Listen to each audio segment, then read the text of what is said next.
Добро вечер, драги гледачи. Добре ни дојдовте во третата емисија поред од спортско шоу Русија 2018. За оние прв пат кој не гледате, моето име е Бранислав Калеовски, јас ќе бидам ваш денешен водител.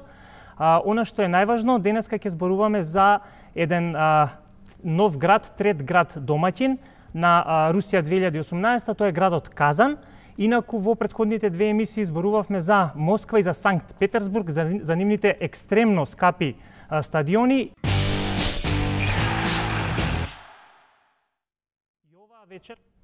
И оваа вечер, како и сите останати, ќе имаме ист концепт, поточно. Ќе имаме специјални гости кои ќе бидат со нас денеска во студиото, со кои ќе коментираме се поврзано со Светското првенство Русија 2018. Воедно ќе имаме и награди. Значи, запомнете, 4 прашања, 4 различни награди од нашите пријатели. Тоа се вода Врнци, винарија Тиквеш, оптика Цајс и мобиларата Мобилекс. Пред да ги представам нашите гости, значи тоа се луѓе кои дефинитивно се долгогодишни спортски работници. Едниот од гостите ни е поранешен фудбалер кој потоа се трансформирал, да кажеме, во тренер со одлично реноме, и тоа е нашиот специјален гостин Никола Илиевски Джиджи, и исто така еден од поранешните професионални фудбалери, репрезентативец на Македонија Арбен Ухију. Добро вечер, добре ни дојдовте. Добро вечер. Дали сте добри? Како да не бидеме добри во атмосфера? Одлична, атмосферата е дефинитивно супер. Како ви се допаѓа инфраструктурата поврзана со Русија 2018, овие екстремно скапи стадиони? Не знам сега колку сте информирани, оној што го Санкт Петерсбург милиарда и 500 милиона долари чини овој сега што го гледаме во Казан 450 милиони. Што сметате, каква представа ќе ни даде Светското првенство Русија? Почнеме со Арбен, еве со вас. Мислам дека треба постаро да почне прво. Така, ајде, повелете. Добро, сигурно дека Русија како домаќин нема ништо да остави на случај. Сигурно дека многу вложи и сигурно дека ќе бидат сите одушевени од условите за игра, од самите објекти и се она што го чини фудбалот да биде така ексклузивен, успешен и најгледан спорт, воопшто и најубавата спортна ствар на светот. Одлично. Вие сте исто така поранешен селектор на токму така. Македонската репрезентација. Има прилика да бидам на две светски првенства да гледам.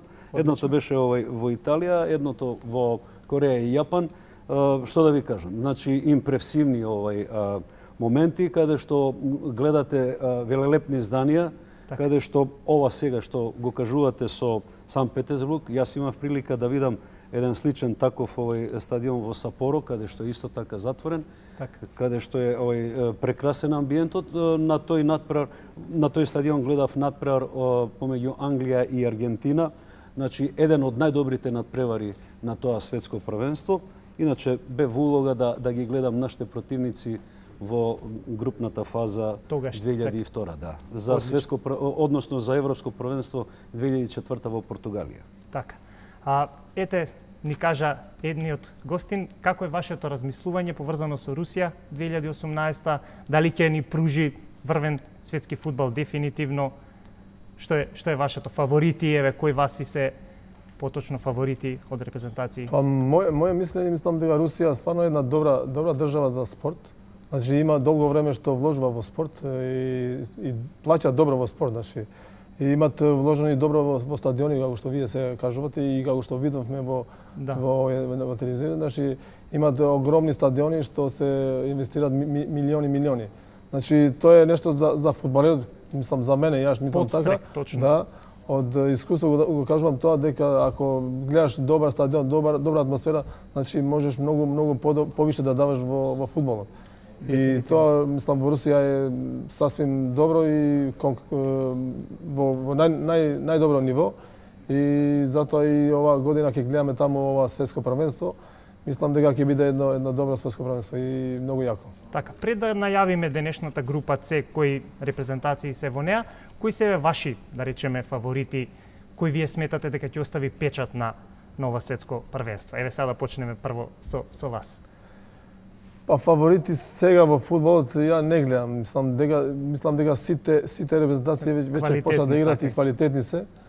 Али пак малце и навијачки тоа како што гледаме. Токму така, значи и навијачки не само. Сите више се научивме со две имиња веќе последниве 10 години во фудбалот као што е Роналдо и Меси.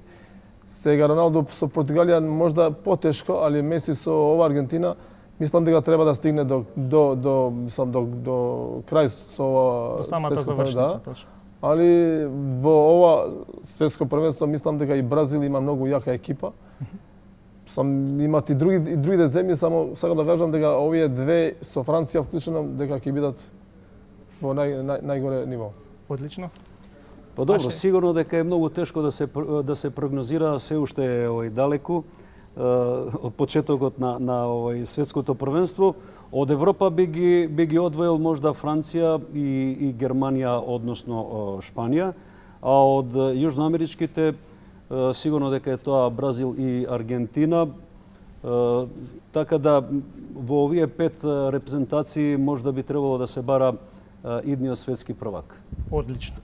Групата С ги содржи 4 земји, тоа се Перу, Австралија, тука ни е Данска и завршува со Франција. Франција е еден од најголемите фаворити, да речеме, во таа група. Пред да ја најавиме првата земја, јас мислам дека имаме гледач кој ни се јавува за награда, да ни погодува прашање. Вие сигурно ги знаете прашањата, не помагајте, ве молам, како гости, значи да биде се регуларно. Добро вечер, кој ни се јавува? Добро вечер, Бојан Скопје. Не ве слушаме баш најдобро, ако може малку погласно. Добро вечер, Бојан од Скопје. Добро вечер, Бојан. Како ти се допаѓа емисијата? Одлично, само напред. Супер, ти благодариме. Нашите гости, одлични? Одлични. Како и секогаш. Прекрасно, да. Ајде вака, имаме да бирате 4 прашања, од 1 до 4. 1, 2, 3 или 4. Кој го бирате вие? Број 3. Број 3, окей. Број 3 ве наградува вода Врнци. Прашање за број 3, може. Која репрезентација има најмногу настапи на светските првенства? Значи, воопшто на сите светски првенства, кој има најмногу настапи? Покрај тоа што играат добро фудбал и танцуваат добро. Бразил. Одлично. Еден огромен аплауз за нашиот гледач. Значи, секоја чест. Си добивте подарок, односно награда од вода Врнци. Тоа ќе се јавите во режија и ќе ви ја обезбедат наградата. Го погледнавме накратко прилогот за Перу. Ајде малце да прокоментираме во врска со Перу. Една од звездите на Перу имаше скандал сега поврзано со допинг, практично водачот на репрезентацијата. Лидерот во репрезентацијата на Перу, кој има постигнато 32 гола на 86 надпревари, не само покрај головите, туку е и лидер на самиот терен. Значи, сигурно дека многу ќе им недостасува доколку не дозволи ФИФА, односно не удоволи на она барање кое го подпиша трите капитени на останатите репрезентации Франција, Данска и Австралија со желба да му опростат за да може да учествува на ова светско првенство, затоа што имаат некои информации дека е тоа само еден несреќен случај. Меѓутоа тоа е тоа. Иначе што да се каже за Перу? После 82 година, значи на последно светско првенство на кое учествувале во Шпанија, после 36 години се наоѓаат пак на ова светско првенство во Русија, обезбедија пласман и слушнавме како, интересно е, можда не е добро овде да го пуштам, го имам снимено на телефон, последните 5 надпревари, 5 минути ги имам снимено од надпреварот со Нов Зеланд.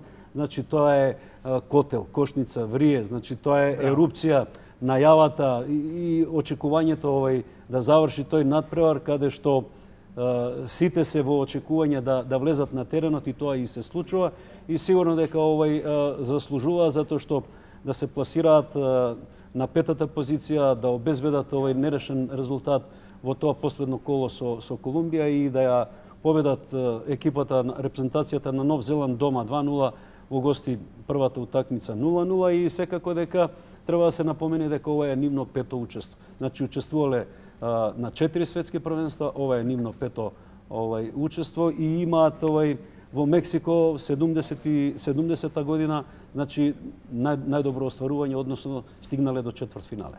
Да, секоја чест, некогаш такви моменти како таа победа со Нов Зеланд и практично нерешени практично поведување и влагање во самата група прави да репрезентациите добијат крилја и да запнат и да можеби биде едно од изненадувањата во оваа група.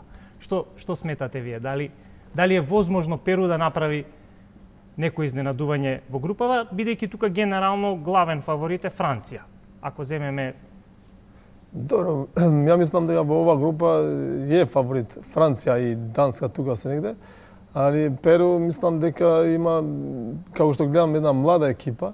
Не е спорно дека е голем хендикеп ако не игра Гуереро, али моје мислење дека многу тешко да му се опрости тоа, зашто ако се опрости тоа, после ќе брат и другите фудбалери, повеќе фудбалери што се кандидати вака да се опрости. Али стварно ќе биде голем хендикеп за нив. Мислам, тој е воџа на екипата. Заедно со Форфан, мислам, и он е тука големо име во оваа репрезентација.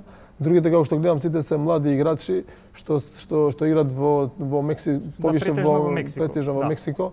И ги имам пратено, мислам, во ова Копа Либертадорес, во квалификации во Јужна Америка. Мислам дека играат добар фудбал и дека се млади, дека трчат многу. Може малце да ги помагат. Пак ја реков на почеток дека во фудбалот сега нема фаворит, али пак гледам тука дека Франција многу има повише зналци, повише техничари, значи што знаат можат сами да ја решат утакмицата и повише ги гледам Франција и Данска тука како фаворити во оваа група. Токму така. Одлично, пред да го најавиме следниот прилог, тоа е за Австралија. Јас би сакал, мислам дека имаме гледач повторно за да бира прашање и да си добива награди. Добро вечер. Ало, добро вечер, Душанка на телефон. Добро вечер, како сте? Добро, вие морам одма да ве познавам дека прекрасно водите емисијата и вие и Наташа. Благодарам. Откако сум јас се повеќе женски јавувачи или може случајно така? Јас гледам вакво спорт. Се шегувам. Се шегувам. Да. Значи, прашањето број 3 е погодено. Ајде сега вие... Број 4. Број 4. Супер. Значи, број 4, Винарија Тиквеш ве наградува за број 4. А сега да го слушнеме прашањето. Спремни сте? Може? Ајде. Ќе видиме колку сум спремна. Океј, значи, слушајте. Која репрезентација најмногу пати има завршено во топ 4 земји на светските првенства? Значи, од светските првенства, која репрезентација има најмногу стигнувано до самиот крај во тие топ 4 репрезентации? Малку се така дисциплинирани, сериозни. Ја мислам, италијанците, не, германците. Мислам дека ќе ви го признаеме, затоа што брзо се Германците, така? Да, значи, германците. Токму така. Кој е ваш фаворит на ова светско првенство? Па, што знам, ќе видиме како ќе се покажат. Како ќе се покажат репрезентациите, а? Да. Во ред, ви благодарам многу за јавувањето. Благодарам и на вас. Се враќаме назад во студио. Еве, малку поврзано со она што го видовме за Австралија. Екстремно тешко помина во квалификациите, не се квалификуваше баш онака лангзам. Четврто светско првенство е на Австралија, значи има некакво реноме и искуство. Ајде едно ваше видување. Па добро, сигурно дека во последните 20 години австралискиот фудбал оди рапидно нагоре. Знаеме со ангажманот што го имаше преку двајцата селектори Гус Хидинг и еве сега да кажеме пак овој холанџенец и претходно, значи ова е трет холанџенец кој се наоѓа на чело на австралиската репрезентација и сигурно дека е наметнат тој стил на игра што го негуваат тие тренери холанџени, значи еден стил каде што е во многу тесна формација, каде што има многу кратки проигрувања, каде што се игра со многу притисоци, значи со многу пресинг. Така да, и гледајќи и Австралиската лига од време на време, јас не би се сложил дека Перу и Данска би имале некоја посебна, да кажеме, предност над Австралија. Напротив, мислам дека после Франција, дека Австралија ќе биде таа репрезентација која има можда и највише шанси да биде второпласирана во оваа група.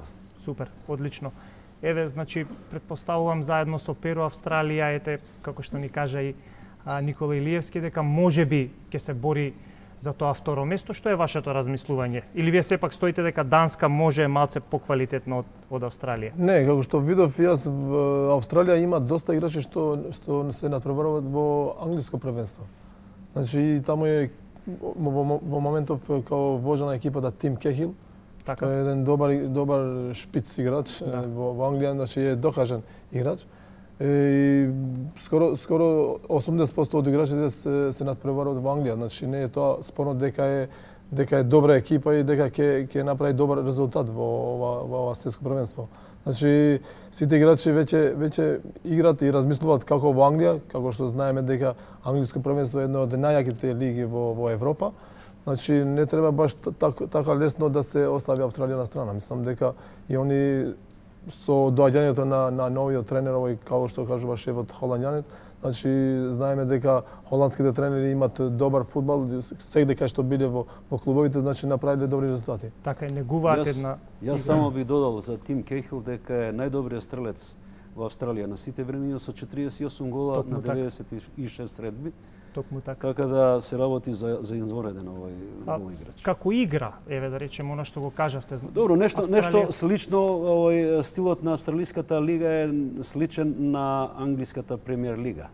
Токму не во тие димензии на тоа ниво, меѓутоа е како модел, тркачки, фајтерски, значи 90 минути се игра во едно динамично темпо со јак интензитет, така да нема да биде изненадување ако Австралија покаже нешто повеќе. Меѓутоа би напоменал после овие две селекции што веќе нешто кажавме за нив, дека еден од најголемите проблеми на ова светско првенство не само за овие две, него за сите репрезентации ќе биде тоа патување од град во град. Значи има големи дистанции, каде што има голема разлика во зоната, односно во сатницата, каде што ќе представува посебно голем проблем за сите тие репрезентации и исто така и климатските услови ќе влијаат многу за многу репрезентации, поготово овие јужноамерички. Видовме ние дека Русија одигра пријателски надпревари со јужноамерички, меѓутоа друго е кога ќе биде тој притисок, па се патува сосема на друг крај по 3-4 километри и сигурно дека неки имаат време да се многу опорават и сигурно дека ќе одлучува должината на клупата, односно која репрезентација ќе има спремни максимално физички играчи подготвени за овие средби. Токму така. Пред само да ги најавам вестите, ќе имаме мала пауза, ќе имаме вести. Да ве прашам само колку од прилика временски треба за играчите од една во друга зона? Колку ден, 2, 3, како за да се аклиматизираат, за да дали има некој правило? Еден сат разлика во зона е еден ден. Така, значи 1 сат, значи, ако е 10 сати е 10 дена. Адаптација. Дали се практикува тоа или? Па добро, као што гледаме, неки имаат толку време. Имаат 4 дена измеѓу надпревари, меѓутоа тоа е недоволно. Сигурно дека е недоволно. Дека е недоволно, дека тоа можеби ќе се почувствува кај самите играчи, така? Мислам дека ќе бидат во предност одредени репрезентации кои имаат играчи кои играат во Руската лига. Така. Пред да продолжиме со коментирање во врска со репрезентацијата на Данска, да не заборавите, имаме уште 2 награди, значи уште 2 прашања, така да пробувајте да не добиете и да си добиете некој од тие награди. Наши гости, кажете нешто повеќе за Данска. Што е вашето размислување? Сериозна репрезентација, лесно помина во квалификации, практично. Ете, што е вашето размислување? Едно од сериозните претенденти за првите 2 места во оваа група, еве да речеме за второто, ако ја тргнеме Франција на страна. Па добро, сигурно дека данскиот фудбал значи многу во Европа и во светскиот фудбал. Меѓутоа на светските првенства најголем резултат им е четвртфинале во Франција со Бразил и останатите резултати. Ова им е пето светско првенство, учество на пето светско првенство. Во овие квалификации беа второпласирани, Полска беше убедливо прва. Они одиграа 10 средби, 6 победија, 2 нерешени, 2 порази, дадоа 20 гола, примија 8, освоија 20 вода и низ оној бараж надпревар со Ирска дојдоа на ова светско првенство. Сигурно дека има доста интересни играчи и најзначајниот играч кој е лидер е Ериксон, кој игра во одлична форма и за репрезентацијата постигна 11 гола низ овие квалификации. Значи се работи за една скандинавска репрезентација. Знаеме дека скандинавците се многу дисциплинирани, дека играат многу, да кажам, динамичен, оштар фудбал, на моменти, да не речам, дури преминува во грубост. Така. Вашето размислување, каква игра негуваат данците? Па, моје размислување е исто како што кажа и шефот, значи во Данска стварно се игра еден добар фудбал, многу се значи концентрирани во фудбалот, значи кога влагат на терен, они прави професионалци. Право професионално, значи сите ги завршуваат тие своите задачи како што треба, како што им е докажано од тренерот. Значи стварно има добра репрезентација, добри играчи што играат доста и исто во англиско првенство, кај што е најако првенство. Како што кажа и шефот, напаѓачот на Тотенхем Ериксон, за мене еден од најдобрите играчи можда и во Англија, тука во таа својата улога. Баш видов утакмицата баражот со Република Ирска. Стварно он беше тука клучен човек во таа утакмица, што он ја реши утакмицата за да се квалифицираат во ова светско првенство. Мислите дека он ќе биде носител на ајде да речеме во наводници на Данска, дека ќе носи, ќе бодри како главен играч, предпоставувам? Па предпоставувам дека ќе биде он главен играч во оваа репрезентација заедно со голманот, да не го забравиме, значи синот на легендарниот Шмајл. Значи он тука е стварно добар голман и ако може ќе му се даде шанса можда и на ветеран, не ветеран, него не е толку стар, Бентлер, значи еден добар шпиц играч што има добро искуство во фудбалот, има играно во доста добри клубови. Значи може и он да добие добра шанса тука и да се докаже тука во ова светско првенство како еден, како што го знаеме, еден добар скакач со глава, значи што може да забие секоја утакмица. Супер. Ја би додал дека покрај голманот кој е многу важен и битен во случајот Шмајхл, кој треба да биде база на одбраната и координатор, токму така. Едноставно тој конструктор во одбраната да ја коригира и води и сигурно дека ќе мора останатите играчи да го помогнат во идеите и во луцидноста Ериксон за да направат нешто повеќе. Сигурно дека не може да се очекува од оваа Данска она што беше на времето Данска со познатите Питер Шмајхл, брајката Майкл и Бран Лаудруп, Олсен, Лерби и многу други играчи кои ја на некој начин и најавија она доминација низ Европското првенство кога беа 92 во Шведска први кога заминаа на местото Југославија, нели по распадот на Југославија. Меѓутоа тоа беше една златна генерација која доминираше не само со репрезентацијата на Данска и во квалификациите и за европско и за светско, него и низ своите клубови, затоа што стварно играа во многу силни клубови. Супер. Мислам дека пред да одиме на Франција и да го навиме прилогот, имаме гледач кој веќе ни е на линија. Добро вечер. Ало. Добро вечер. Кој ни се јавува? Добро вечер. Маја од Скопје. Добро вечер, Маја. Како ти се допаѓа? Како ви се допаѓа емисијата? Дали е според вашите стандарди? Па супер емисијата. Поздрав до гостите и до најшармантниот водител во цела телевизија. Опа, фала ви многу. И имате две прашања, 1 и 2. Ајде, Добро. Одлучете се 1 или 2? 1. Значи, прашање број 1 е под покровителство или добивате награда од Оптика Цајс. Слушайте внимателно. Кој играч има најмногу настапи на светските првенства? Значи, кој играч има најмногу настапи на светските првенства? Лотар Матеус, токму така, од Германија. Замислете, има дури 25 пати бил учесник на светските првенства и за овој точен одговор ќе си добиете подарок, односно награда од Оптика Цајс. Се враќаме назад во студио, малку да прокоментираме во врска со Франција. Дефинитивно фаворит на оваа група. Знаеме огромни имиња, играат извонреден фудбал, има неколку мали падови во изминативе, неколку првенства што е поврзано и со светско и со, мислам, сакам да кажем, не успеваат да ги освојат да дојдат до ние, до трофеите. Еве, какво е вашето размислување? Веројатно фаворит на групата? Па, моје размислување не е што е фаворит во групата, ја мислам да ги фаворит во цело ово светско првенство. Значи, не знам од кој играч да почнам во ова репрезентација. Значи, почнувајќи од Гризман, па Мбапе, па Жиру, Погба, значи доста познати имиња и во доста големи клубови. Значи, сега тука имаме еден Гризман што е најбарен играч во свет. Значи, што сите клубови, најјаки клубови го барат.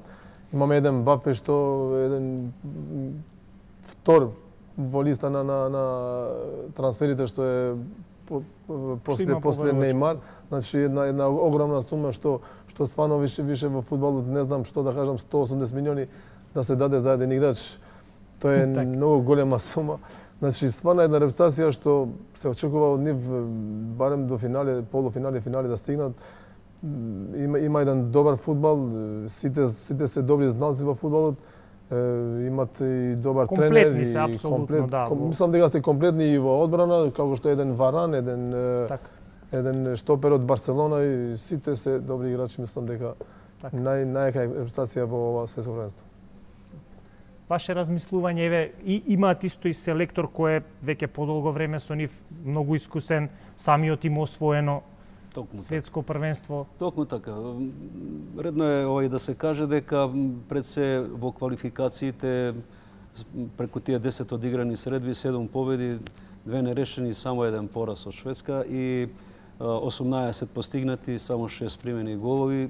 Значи, една доста цврста и уиграна репрезентација со изворедно многу добри играчи во сите линии.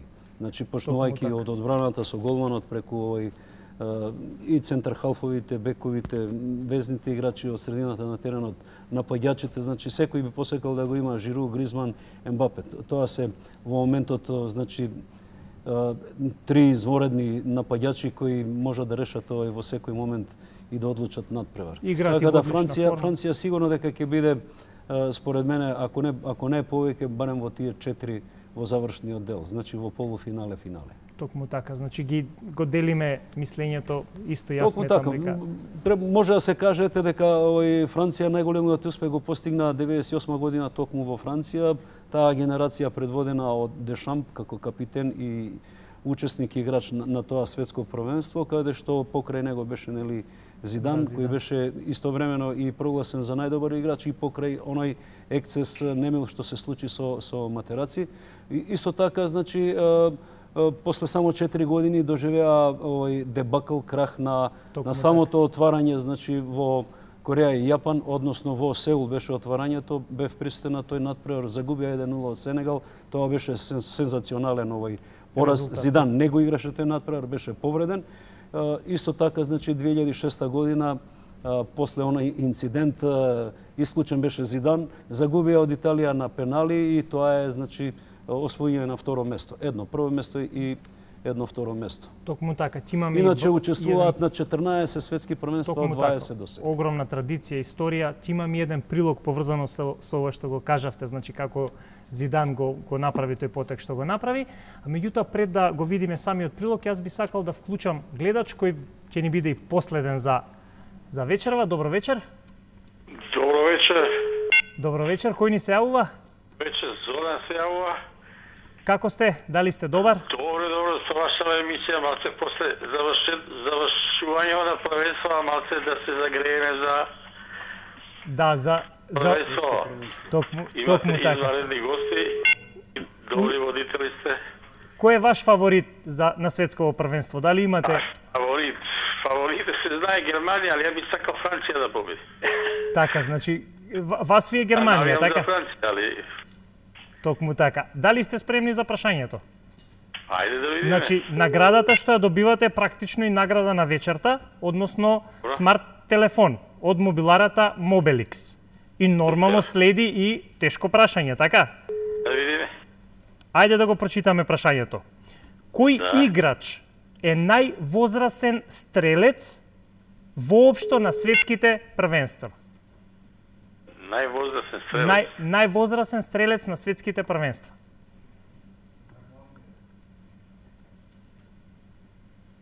Па ја мислам дека Пеле беше. Не. Мене ми е многу жал, меѓутоа не е точен одговорот. Еве ќе има можност после прилогот што ќе го погледнеме за Зидан да ни се јави уште еден гледач и да проба да одговори точно и да добие наградата. Може?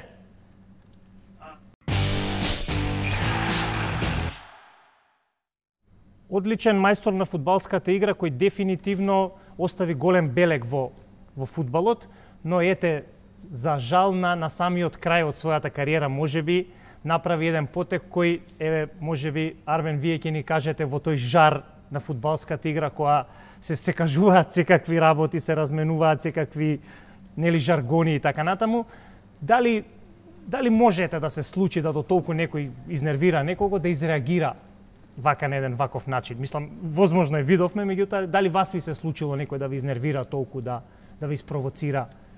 Слушај, значи, стварно во фудбалот треба е те многу големи жиз да имаш да бидеш толку смирен на терен, некој да не те нервира. Значи, ти си исконцентриран во утакмицата, значи да победиш, да даеш гол. И сега можно е, значи, че им се случи тоа на еден Зидан, што е големо име во фудбалот, значи може и тоа да се случи на секој. Значи, не е дека не може, не е дека и не ми се случило мене да ме нервира некој во има мало буткање, али не баш до тој степен не сме се удрели, али може имало некој буткање дека некој карање дека. Супер. Тоа значи дека Арбин Хјуи има контрола на емоции. На себе, што е многу важно и битно во спортот, посебно во фудбалот, да се контролираат емоциите. Видовме дека еден момент не успеа да се исконтролира Зидан.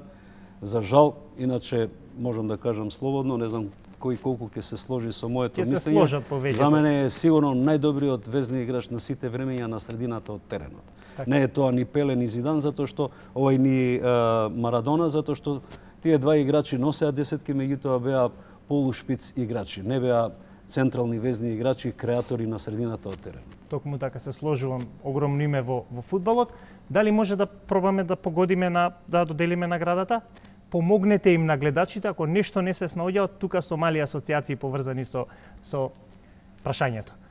Добро вечер, дали имаме гледач? Добро вечер. Ало? Добро вечер. Добро вечер, кој ни се јавува? Марика од Скопје. Добро вечер, како сте? Па, ако го добијам, ова ќе биде многу весел, ако не уште подобро. Добро, имате ли помош или сама сте? Имам помош, ама помошта вика дека некој можеби на Д треба да е. Не знам, слушајте го прашањето затоа што нема да биде истото. Нема да биде истото. Добро. Важи? Ајде, слушајте сега, пошто нормално тоа се промашило и тоа е тоа. Идеме обратно. Кој е сега не највозрасен, него најмлад стрелец на сите светски првенства? На сите светски првенства најмлад. Сега. Да ја помогнеме малку? Може да помогнеме. Значи, јас ќе кажам 3 имиња. Добро. Зидан, Марадона, Пеле. Слушнавте? Зидан, Марадона, Пеле. Кој од тие тројца? Зидан, Марадона, Пеле. Зидан, Марадона или Пеле? Да. Па пеле тогаш нека биде. Така е, така е. Ете, вие направивме ли вечерта? Па го добив. Добивте? Браво. Добивте? Добивте? Еден смок од мене. Готово, еден смок од гледачката за сите, за сите нас тројца. Честитаме, Да, и пратете ни во иднина, немојте само за наградите, пратете ни да видите дали зборуваме убаво, што кажуваме, дали има убави информации. Па иначе не би ве пратела, што? Имајте убава вечер. Имајте убава вечер. Поздрав. Ние сме на самиот крај од емисијата, значи позборувавме убаво за повеќето репрезентации кои се во оваа група. Си кажавте од прилика кои се некои фаворити кои можеби сметате дека ќе освојат нешто или ќе стигнат до завршницата. Ви благодарам многу на исцрпните информации, на времето кое го одвоивте и ќе уживаме од 14 јуни во светското првенство и ќе видиме на крајот кои всушност ќе бидат репрезентациите кои ќе направат успех. Инаку ние се гледаме во вторник, значи пратете не, слушајте, гледајте ги најавите за нашата емисија и во вторник е следната емисија каде што повторно ќе имаме награди, гости, јавувања. Запомнете, пријатели на нашата емисија, тоа се Вода Врнци, Винарија, Тиквеш, Оптика Цајс и мобилара Мобилекс. Имајте најубава вечер и се гледаме во вторник.